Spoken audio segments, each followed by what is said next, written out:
Bismillahirrahmanirrahim. Assalamualaikum warahmatullahi wabarakatuh. Yang kami bersama hormati Ibunda Siti Rahayu selaku dosen pengampu mata kuliah pengantar ilmu komunikasi, dan yang kami hormati teman-teman semester 4 program studi pendidikan matematika.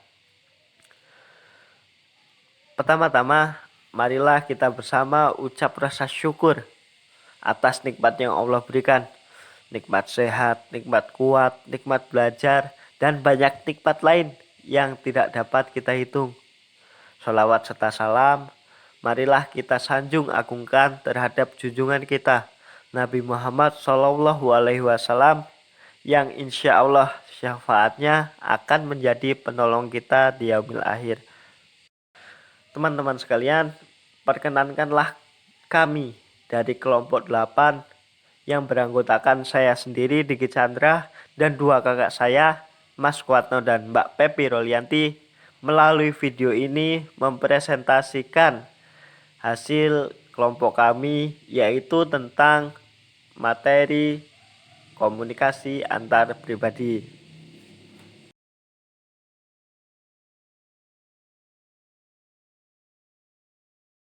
Baik, untuk submaterinya yang pertama yaitu pengertian komunikasi antar pribadi, yang kedua, fungsi komunikasi antar pribadi, yang ketiga, karakteristik komunikasi antar pribadi, yang keempat, komunikasi antar pribadi yang efektif, dan yang kelima, jenis-jenis hubungan komunikasi antar pribadi. Baik teman-teman, kita langsung masuk ke pembahasan pertama, yaitu tentang pengertian komunikasi antar pribadi.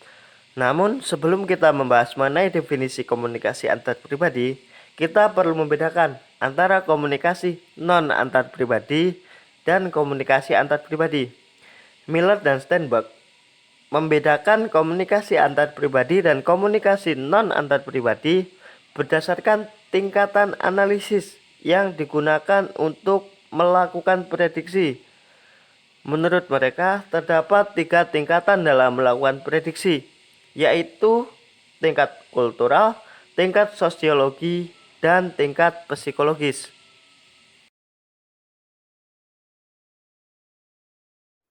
Oke, yang selanjutnya pengertian komunikasi antar pribadi. Komunikasi antar pribadi sesungguhnya baru akan tercipta kalau terdapat kesadaran dari dua pihak untuk mengamati keadaan masing-masing pihak dan memberikan respon atas keadaan tersebut. Sebagaimana sifat komunikasi, maka hubungan yang terjadi ditandai dengan adanya sikap saling memperhatikan, saling memahami, penuh pengertian dan keakraban.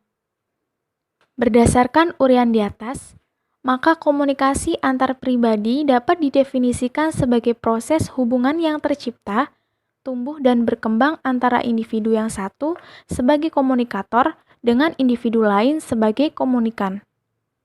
Komunikator dengan gayanya sendiri menyampaikan pesan kepada komunikan, sedangkan komunikan dengan gayanya sendiri menerima pesan dari komunikator. Oke, yang selanjutnya ada fungsi komunikasi antar pribadi. Komunikasi antar pribadi memiliki dua fungsi, yaitu fungsi sosial dan fungsi pengambilan keputusan. Yang pertama, fungsi sosial. Ada 4 macam, yaitu untuk kebutuhan biologis dan psikologis. Yang kedua, fungsi sosial mengembangkan hubungan timbal balik. Yang ketiga, fungsi sosial untuk meningkatkan dan mempertahankan mutu diri sendiri. Dan yang keempat, fungsi sosial untuk menangani konflik.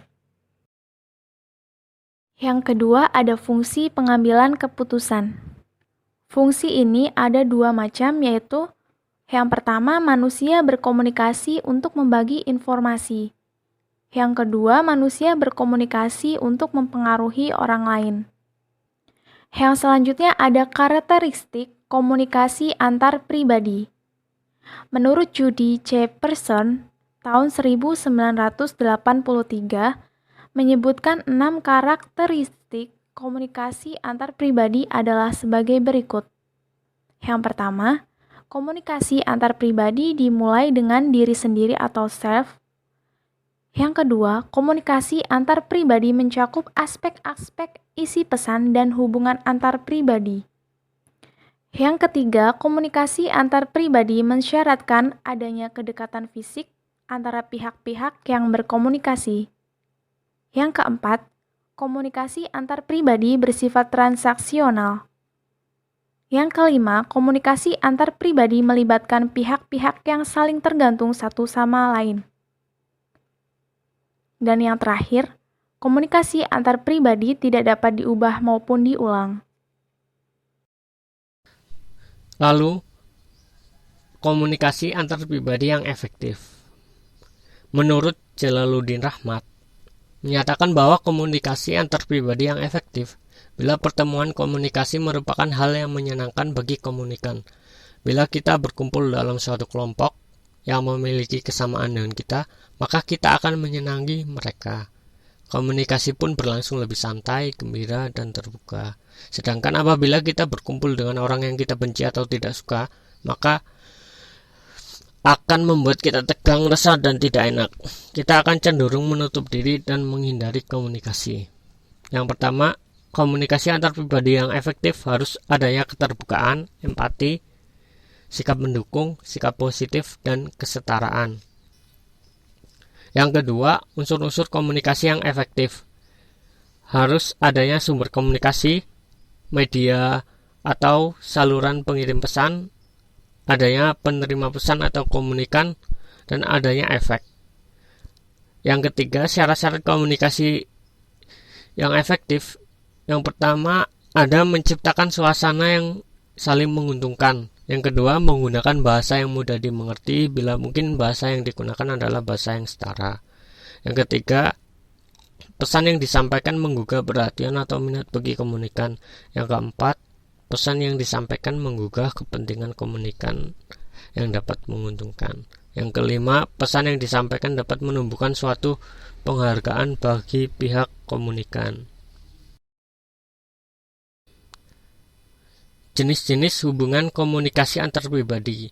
Menurut Maslow, berpendapat bahwa salah satu dari 4 kebutuhan utama manusia, yaitu adanya kebutuhan sosial untuk memperoleh rasa aman dan nyaman. Emosi tersebut terjadi akibat hubungan komunikasi antar pribadi.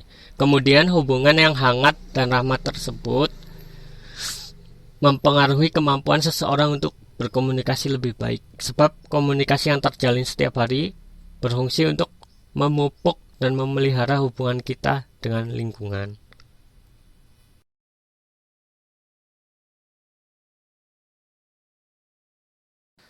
Adapun jenis-jenis hubungan komunikasi antar pribadi, diantaranya yang pertama perkenalan, yang kedua hubungan persahabatan, yang ketiga keakraban, yang keempat hubungan suami istri, yang kelima hubungan orang tua dan anak. Demikian presentasi dari saya, terima kasih. Sekiranya cukup materi yang kami paparkan. Apabila masih terdapat kejanggalan atau mungkin kurang jelas, silahkan teman-teman tanyakan di grup. Insya Allah kami akan berusaha menjawab semampu kami. Kami akhiri, wabillahi taufiq wal hidayah. Wassalamualaikum warahmatullahi wabarakatuh.